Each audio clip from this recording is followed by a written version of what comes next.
నమస్తే. ఈరోజు దోశ వేసుకుంటున్నానండి. కొద్దిగా పెనం మీద ఆయిల్ వేసాను, బాగా రుద్దుతున్నానండి.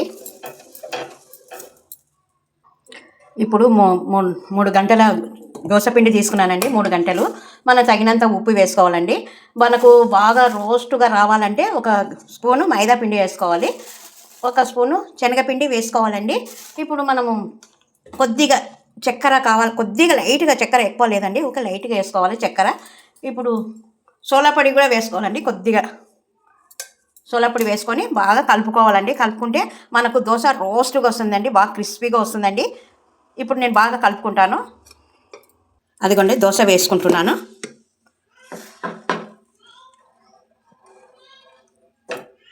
అదండి దోశ వేసుకున్నాను.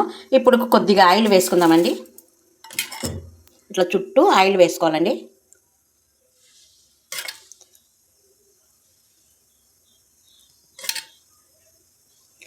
ఒక్క నిమిషము కాల్చుకుందామండి, ఒక్క నిమిషం. అదండి దోశ అయిందో లేదో చూద్దామండి.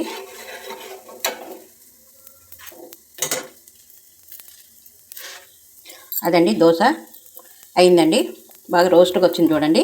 ఇంకా రోస్ట్ కావాలంటే ఇంకా బాగా కాల్చుకోవాలండి. ఇప్పుడు ప్లేట్లోకి తీసుకుందామండి. అదండి ఒక దోశ వేసుకున్నాను.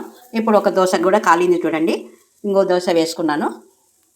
ఇది కాల్చుకుందామండి బాగా. అదండి దోశ బాగా రోస్ట్గా అయిందండి, ఊకిట్లంటేనే వచ్చేస్తుంది. అదండి నేను బాగా రోస్ట్ కాల్చుకున్నానండి. మీకు నచ్చినట్టయితే లైక్ చేయండి, సబ్స్క్రైబ్ చేయండి.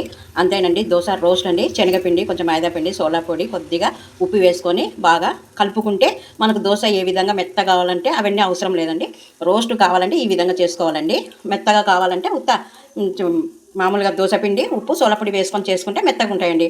కొందరు రోస్ట్ ఇష్టపడతారు, కొందరు రోస్ట్ ఇష్టపడరు, మెత్తగా కావాలంటారండి. అదండి నేను ప్లేట్లోకి వేసుకుంటాను. అదండి దోశ రెడీ అండి. చట్నీ వేసుకున్నాను, దోశ రెడీ రోస్ట్.